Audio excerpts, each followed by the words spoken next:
the engineering materials course, what would be the course objectives, what you will learn, and how this course can help you? The first thing is that initially few chapters would be regarding the fundamental concepts in material science. Uh, these concepts would help you understand the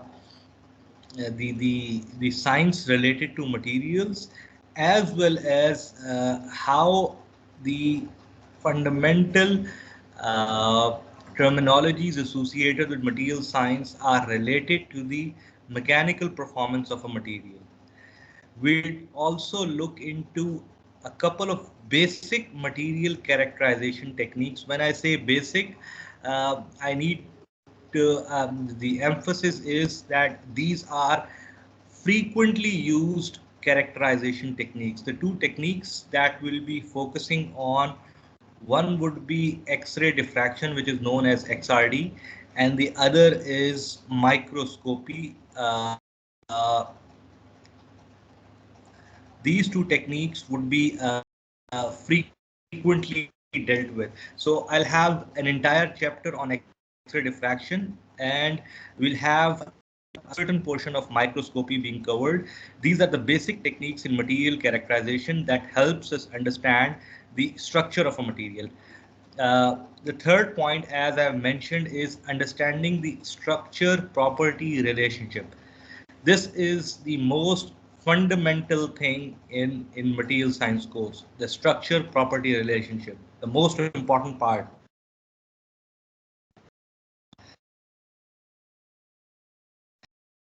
When I on that, what is essentially meant by structure of a material? Uh, Let us move on towards the introduction session, the first chapter, which I'll initiate in a few minutes time, and we'll try to understand what is meant by when I say structure material. So the initial few chapters is structure of a material, and this structure essentially has a direct effect on the properties of a material. Being the mechanical engineer concerned about the mechanical behavior properties of a material. So you need to understand why different materials have different properties. Where do these properties stem from? They basically originate from the structure of a material. So structure property relationship is a free encountered term in material science. We'll try to have an understanding of structure property relationship. The fourth part, which is an essential part of this material science, is your exposure to failure mechanisms in materials. Why do materials fail uh, under specifically mechanical loading? A full chapter is basically dedicated to the mechanical behavior of materials that leads towards its failure. And another chapter, which is a common problem with mechanical engineers, is associated with the chemical degradation of material, which is essentially known as corrosion. So if you are working as a mechanical engineer in oil and gas industry, corrosion is predominantly the most important failure mechanisms, or it is the point of concern for most of the mechanical engineers. So in order to have an understanding of different kinds of corrosion and how to avoid such circumstances that could lead to chemical degradation or corrosion phenomena, you need to have a basic understanding of it. So the two categories of failure mechanisms that you will be essentially focusing on, one would be associated with the mechanical behavior of the material, and the other would be the phenomena of corrosion associated with materials. So these two mechanisms would be dealt in detail. Again, what you learn would be the structure of material at various length scales. So when I say structure, we'll define the structure in the coming minutes. And you'll have an understanding of what is meant by the structure of a material. Then once you understand how we can classify the structure of a material, number one, and how we can identify the structure of a material, you will try to understand how this structure of a specific material dictates its properties. So then you'll try to develop a correlation between the two. The third thing is how processing can change the structure, and once the structure is changed, the behavior of materials would be different. So the effect of processing on structure is where the practical aspect with mechanical engineers is very important, because mechanical engineers are mostly concerned about the aspect of processing, whether you are in a steel industry, whether you are working in an oil and gas industry, or whether you are working in an automobile industry. You need to have an understanding of how the material is processed in order to determine its structure and in turn determine its behavior. So processing is essentially an important part of it. And then I have already mentioned about the failure mechanisms, both the mechanical failure mechanisms and the chemical degradation mechanisms. We'll be focusing on that. Kindly don't send me the messages for attendance in the chat section. I'll call upon your names for the attendance. So don't write in your names for the attendance. Now, the essential thing, how will this course help you? The prime focus of this course is essentially selection of material based on your required application. You are in the designing phase, so selection of a material, when you are in a designing phase, selection of material is a very critical decision. So this course would essentially help you decide how to select the appropriate material for the required application that you are into. Realize new design opportunities with materials and design materials for specific applications.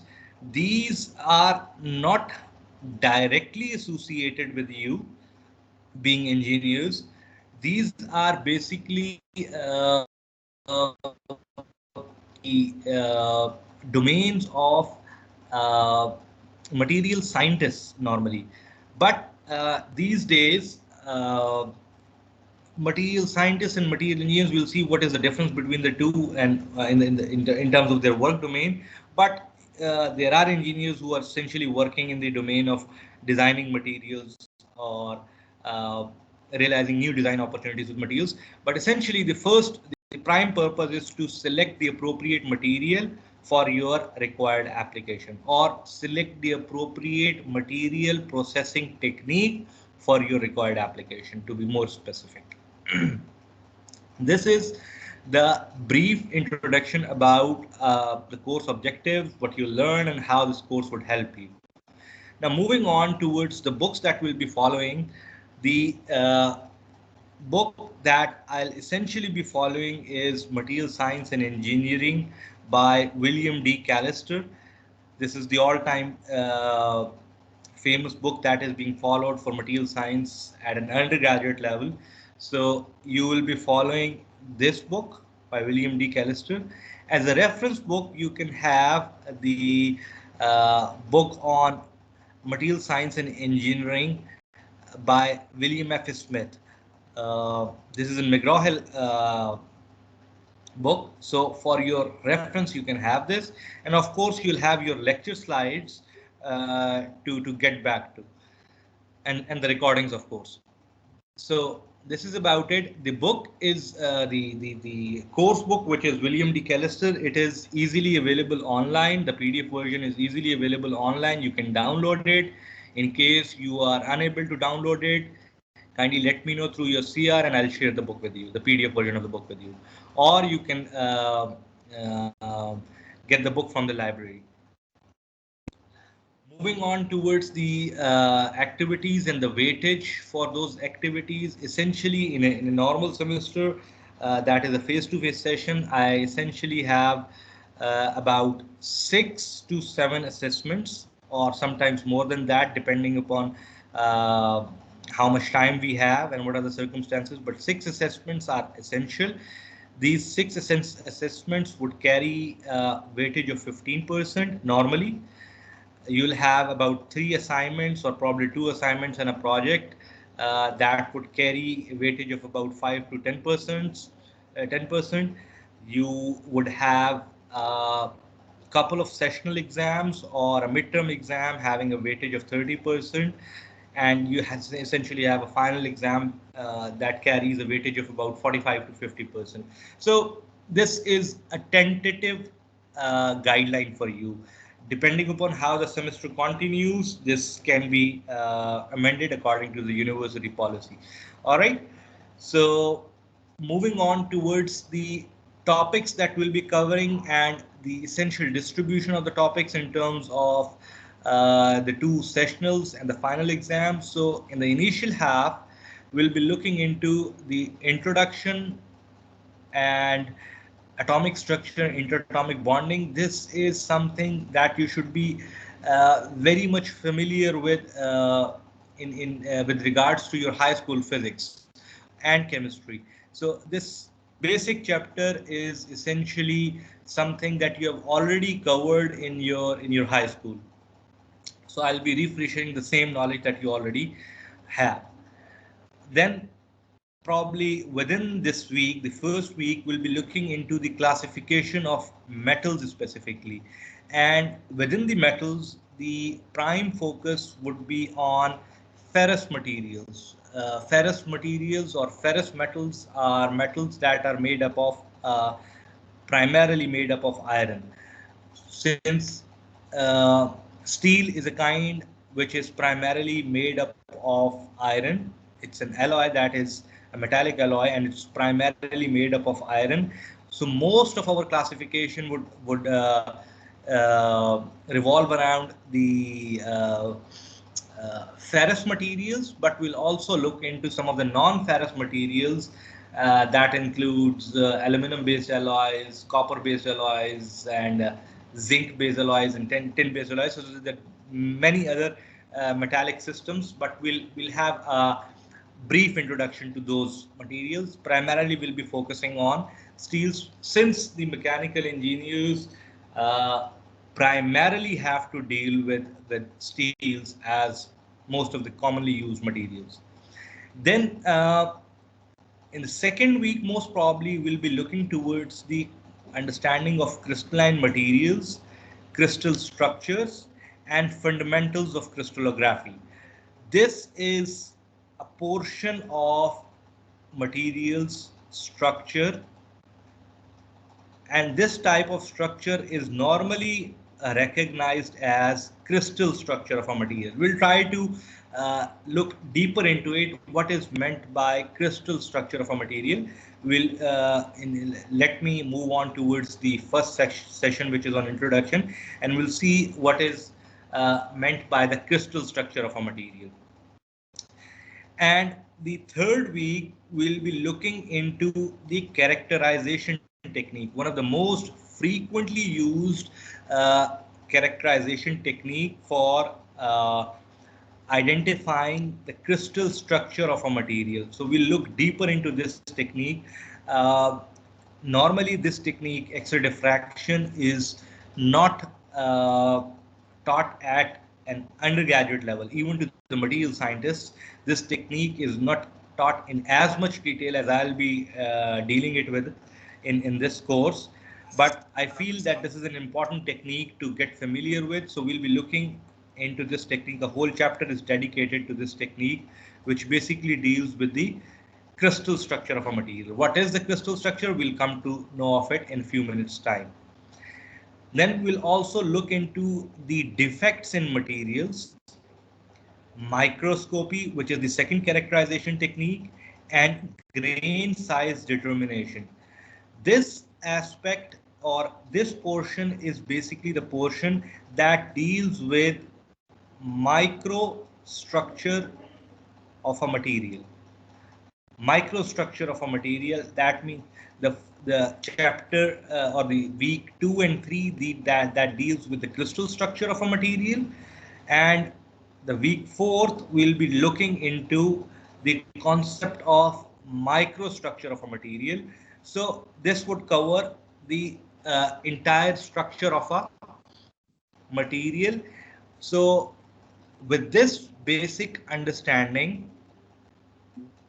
of how the material is composed of and what are the techniques to identify the specific materials, we'll move on towards the second part, which deals with the concept of diffusion in materials, how this diffusion is advantageous to us, how do we characterize this.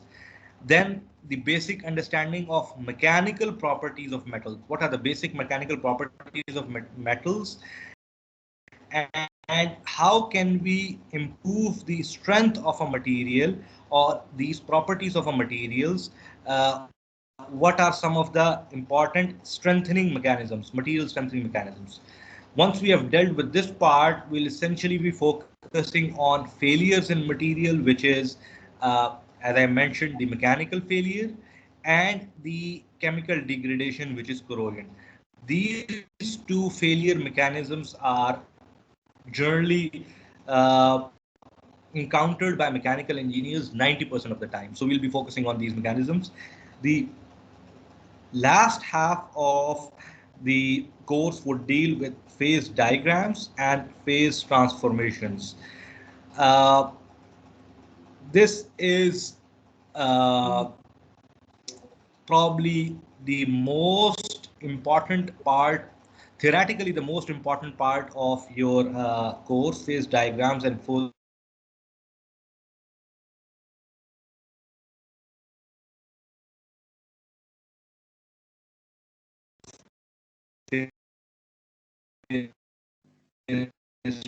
transformations, because I would give you a brief introduction about ceramics, polymers, and composites.